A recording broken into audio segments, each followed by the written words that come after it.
Welcome to Tech Talks, a production of the Emerging and Innovative Technologies Committee in the Environmental and Water Resources Institute, EWRI. The objective of the committee is to identify technologies that have the potential to affect fundamental changes in environmental and water resources science, engineering, and management. In this series, we've invited 3 guest speakers to share their projects with a brief presentation, followed by a conversation with our committee leadership. Myself, Dr. Marcus Aguilar of the City of Roanoke's Stormwater Utility, Professor Sierra Young of North Carolina State University, and Mr. Marcus Quigley, CEO of EcoLucid. In session 1, we'll hear about Mr. Adam Arispa's use of artificial neural networks to improve urban watershed modeling. Session 2 will continue the conversation with Mr. Matthew Garcia's implementation of machine learning to create a next-generation flood alert system. Finally, we'll learn about assessing the risk of lead contamination in private drinking water wells using citizen science data and predictive models from Mr. Mohammed Ali Aksar Fatsahi. I hope that you enjoyed the Tech Talks as much as we did. Please feel free to recommend ideas for future Tech Talks in the comments. Today we have Mr. Matthew Garcia at Rice University, and he's going to give us a talk on his next generation flood alert system, and then we're going to have a little bit of a conversation afterwards. So Matthew, take it away, please. Perfect. Thank you very much. Yes, as you mentioned, I'm a PhD student at Rice University, and I'm just going to be kind of going over the work I've been doing for the last couple of years and plan to finish off.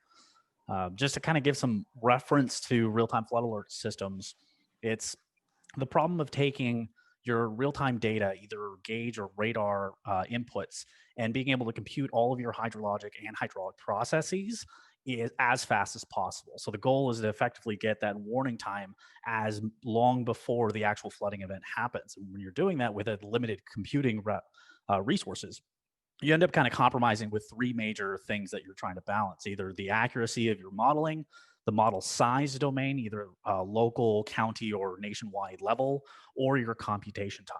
And this is basically the computation time between updates. If you're doing 6-hour updates, you can take longer to compute between your updates.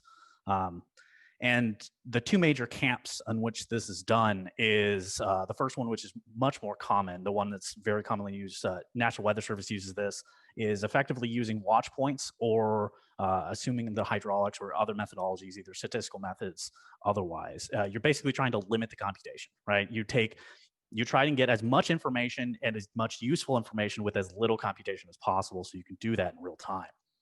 The other major camp is pre-compute.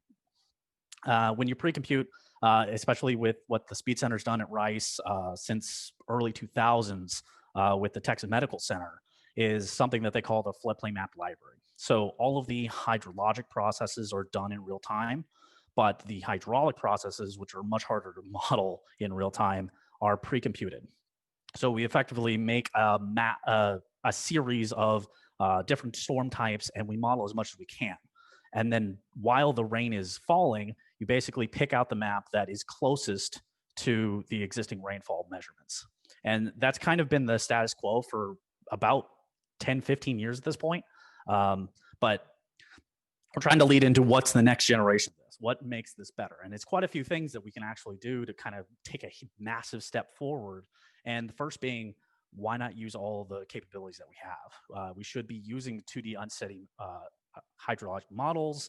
We should be able to get a full update time series rather than individual points. So effectively getting a floodplain map through time at every single interval update. We should be integrating reservoir operations, flood structures, flood barriers, all of these things that actually affect flood inundation levels.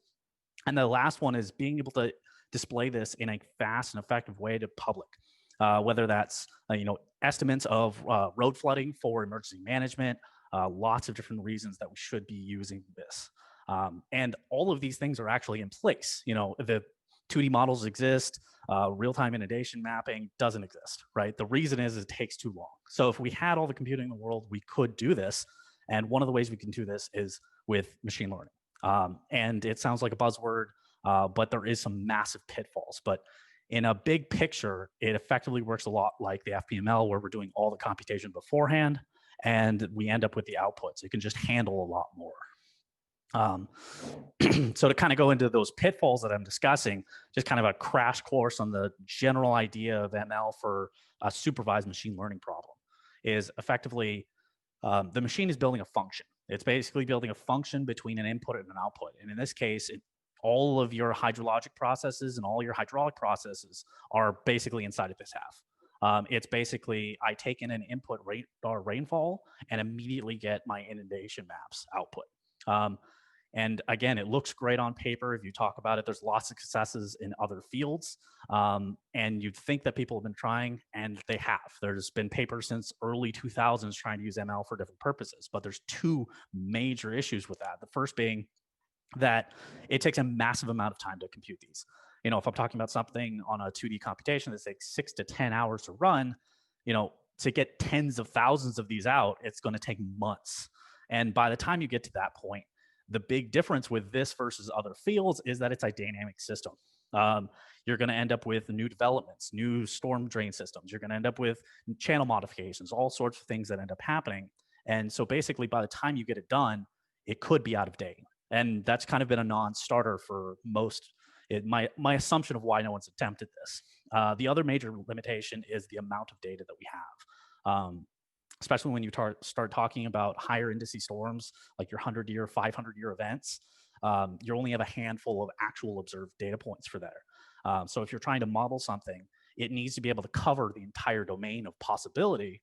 So a vast majority of your input is going to be synthetic. And if you're training a model to do SES curves, it's going to do SES curves really well. But anything other than that, which it would be your real events, you have no idea if it's going to work well. So that's a major pitfall with machine learning right now as well. So I'm going to kind of go into how I'm addressing each of these issues with my methodology that I'm coming up with that I'm calling NextGen Fast. First one being for that integration. I published very recently in Water on basically combined reservoir operations and 2D modeling. This is basically using generic 2D RAS, but using components of 2D RAS that weren't initially intended for that to be able to operate the Addison-Barker reservoirs in Harris County through a hindcast of Hurricane Harvey. So that ticks box number one. Box number two is effectively, how do we get around this, you know, wasted computation of having to restart every time something happens? And the way to do that is to modularize it. So basically using something similar to like a Moore methods type approach, where every subdomain becomes its own 2D computation, which are interconnected with all the other 2D computations. So that when something needs to be updated, I only update that one piece that has an update, and everything downstream of that, which will be a fraction of the total. And all of that ML data that's been compiled, only a subset of that needs to be updated. So instead of taking months to redo again, it could be a matter of a week or two. And the final piece would be the synthetic rainfall. So there's something I'm calling a stratified time series resampling method. I like to call it STORM, but it's basically a modified bootstrapping method that's specific for rainfall time series events. Basically trying to, it's a clustering analysis to basically generate synthetic data that covers my sampling space, but are all in the likeness of real observations, but they're not copies of. So basically a way to get real, quote unquote, real looking storms out of unobserved data set to bootstrap it into something that's useful. And then these combine into something that's basically a machine that can take in radar rainfall and go directly to a time series of inundation maps. And this is really where the next generation will be, right? If I can take in something just for visuals, if I can take in my real-time radar and immediately go to something that is a predicted 2D HRAS computation that would take 6 to 10 hours to run, and I can output every single hourly output map from there. So my output would be a series of maps that are time zero, 1 hour in, 2 hours in, 3 hours in, 4 hours in, no matter what the event is. So that's really where the power comes in. And the other big piece is that at every point in my domain, because I'm actually predicting a 2D computation, I am able to go into every single point in the domain and get my hourly inputs. So I basically get a hydrograph at every point in the domain. And where this comes in is that last piece that I talked about for what it needs to be is something that I can give to someone. I can give this to emergency management. I can give this to an individual person and say, hey, your house is going to hit X level in X amount of time with some amount of certainty. And that's really where the next generation of flood warning needs to be. We've been in talks with Harris County flood alert system, flood warning, and all sorts of people, and everybody would love this. Everyone I've talked to about it, this is what everyone idealizes, but they're hopefully the way I'm trying to approach this is a capability of actually getting it done. So, you talk about being able to say certain regions, especially with Harris County for specifically, there's basically isolation areas where there's from subsidence. So when you end up with people getting cut off from fire and rescue completely during several hours, you can preemptively tell what that is. And the other big reason to have an ML approach for that is that now we can do some statistical modeling with that. We can say, okay, now I can generate hundreds of thousands of storms. Where are the most likely events to flood? Where do we need to put the improvements? So it's not just the flood warning aspect, but it's also the ability to go in and say, all right, where can we put the money to get the best benefit for the community? And that's really where this will hopefully shine above what's currently being done. But there's a lot in here, and obviously hitting the very, very tops of the waves on this kind of stuff. But that's really all I had to talk about. I think I'm right at 10 minutes, but thank you. Very cool, Matthew. Very cool. Thanks for the presentation, and yeah, great project. I'm really interested in your synthetic rainfall in the likeness of observation. I like the way that you put that. Yeah. Tell me a little bit more about how you're building that and like how you're parameterizing that. So synthetic. Yeah, I have a full presentation for that because of some of the collaborators that we're going with. So I have the slides, but regardless, the best way I can describe it is it's a Python code of something that's used in the weather industry a lot, which is basically a time period of no rainfall to discretize what is a storm. So the events that I'm using is Harris County from 1983 to 2017. I have every single value that has been recorded over that time period at every single gauge. It's a massive amount of data. Then I'm taking that data and discretizing it based on a period of no rainfall. And basically in between those periods is my actual storm events.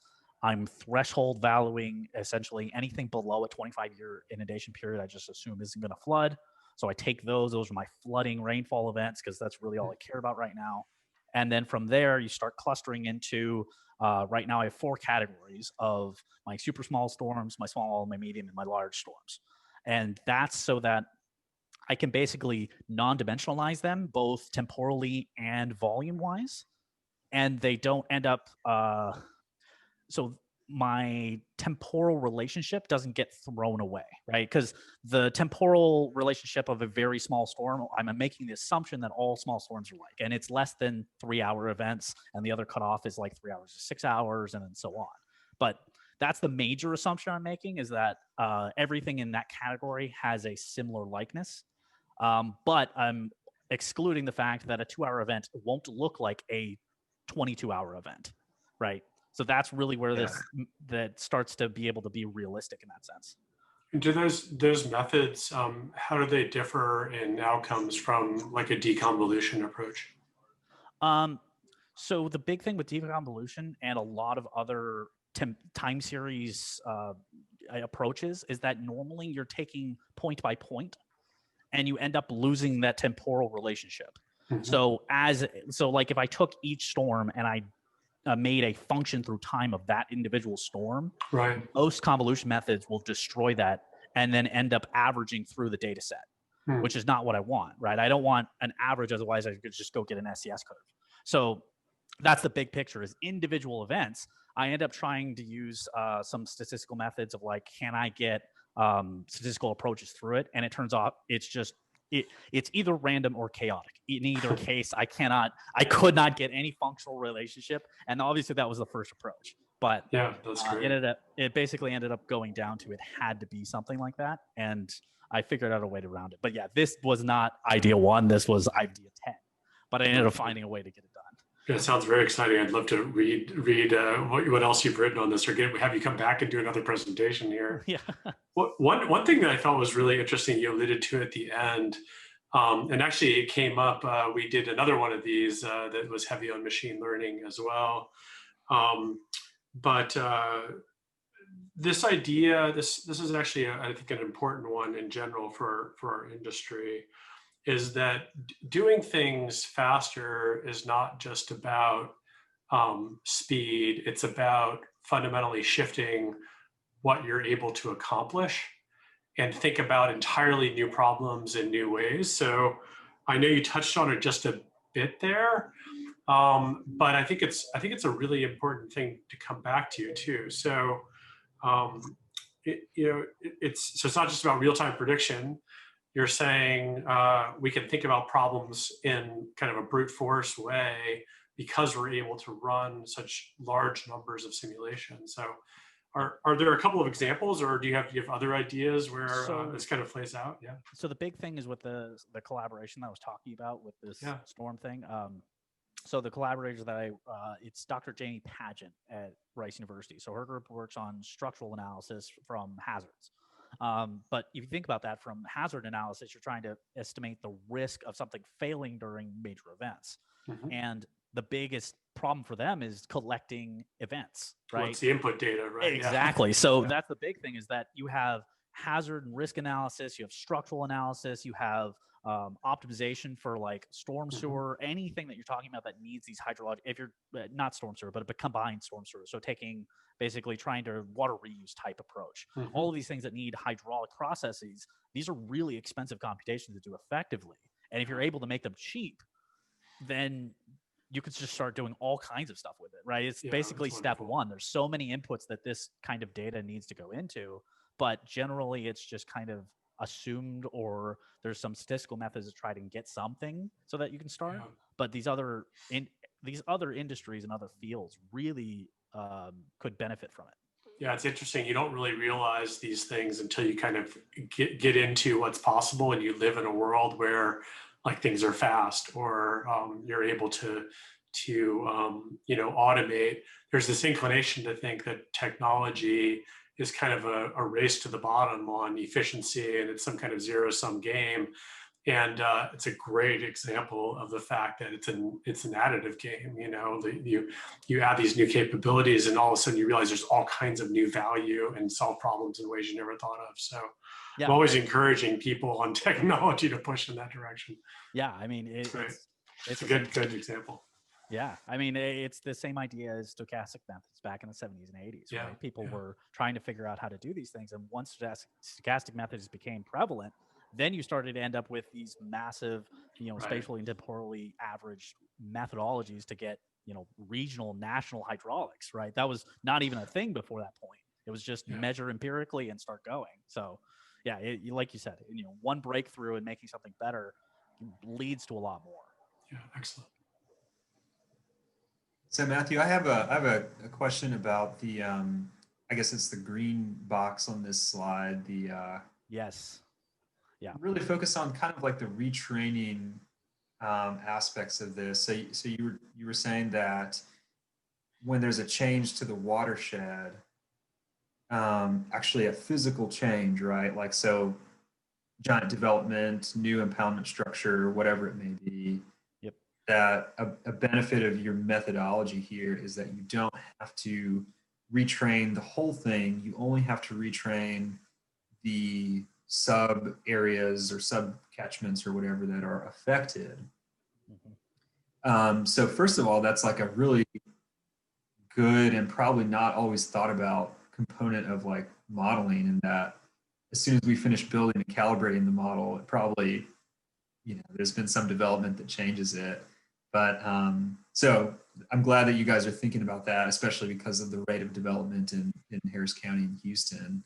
Yeah. Talk a little bit more about how that functionally works for you guys. I mean, do you have a key in with the local governments that are telling you when something's changing? Like, or is it like how are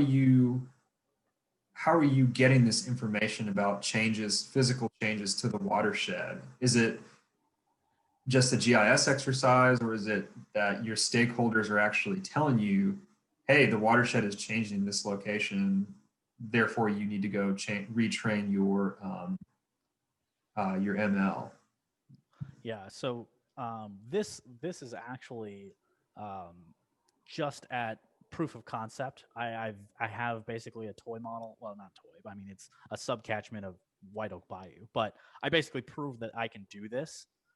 That's where this is at right now. And this is Okay. purely from my theory of like I didn't even want to get going with this until it could be implemented, right? Like using AI in a methodology where yeah this works, yeah this is great, but if you don't have it wrapped into this package that could be implemented at a larger scale, then it's just another academic paper, right? Mhm. And the goal of this was to actually have something that could be used. I mean, that's the big piece for me at least. I wanted something to be used. And when you're talking about stakeholders for updates, generally right now, all of Harris County is constantly under development, like you said. Yeah. But Yeah. the biggest reason that we do updates is basically for the FEMA maps, at least, those are updated very sparsely. But Right. for actual hydraulics, like right now there's Project Braze, and right now there's talks of a third reservoir up in the Addicks Barker region, like all of these changes. But Project Braze has been 10 years long, and they're slowly improving right now. And right now we're just getting into projects of updating the floodplain maps of all of Harris County because of the new rainfall statistics. Yeah, I think it was I don't remember what the document was from NOAA, but they basically redid the rainfall statistics after Harvey. And, basically everything needs to get updated.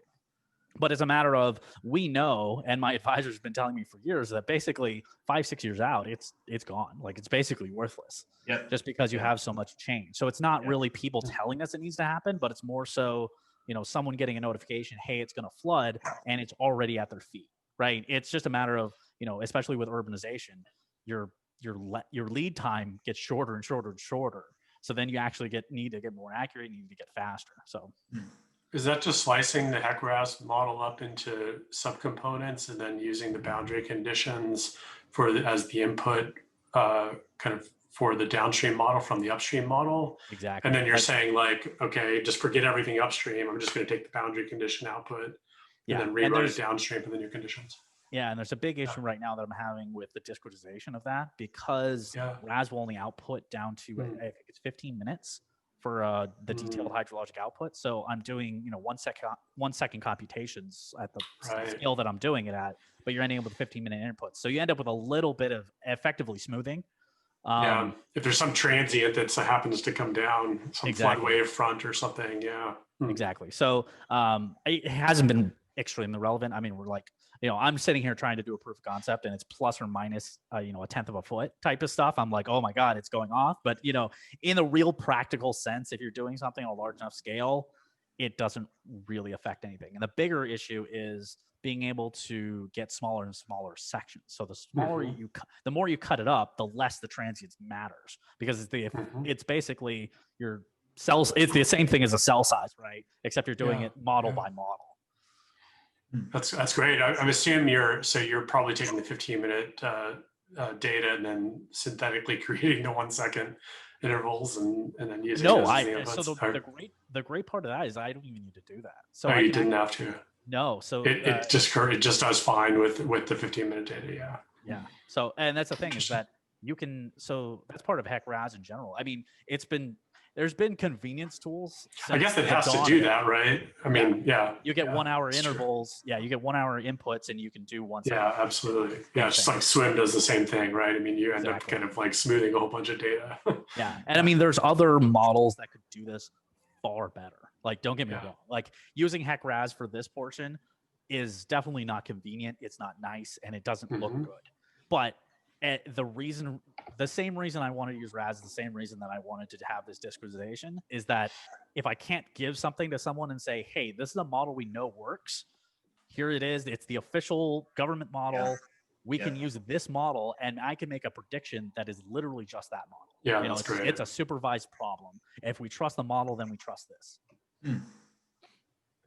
Yeah, that's a very nice element, which is, you could have come up with some new solver, for example, but then you're going to spend the next 5 years proving that it's equivalent to ECRAS, right? Exactly. So, And I mean, when I did an internship with Jacobs many years back, but they were, Fort Bend County was basically just trying to get the 2D what is it, InfoWorks ICM as an approved way of doing stormwater modeling. It's like, this stuff has been out for decades and it's still next to impossible. Yeah, exactly. You just can't get things to move effectively. So why not take the tool that's already approved and turn it into something that's like, hey, it's this tool plus, I think RAS and SWIM are the only ones that have gone all the way through. Is that right? I mean, there's very few others. I think so. I mean, I think Fort Bend County provisionally allowed that to happen, but it's still a matter of that.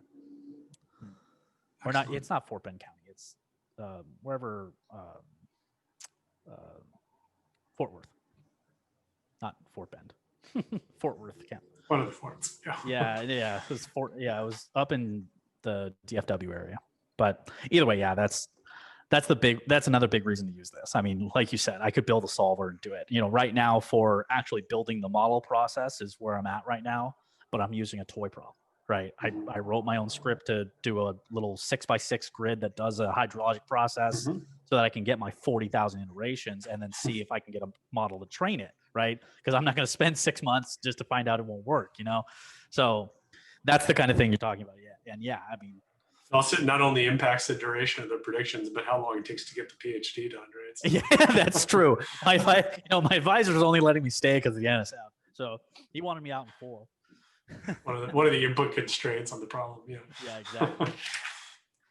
Right. Hey, well, good, great presentation, and enjoyed meeting you, Matthew. We'll follow up with you soon with the finished product. But thanks for participating in this, and good luck on the rest of your grad school. Thank you. Yeah. Thanks a lot, Matthew. All right, guys. We'll see you. It's going to get published here in the next months. Great. All right. Thanks, guys. Take care. Bye-bye.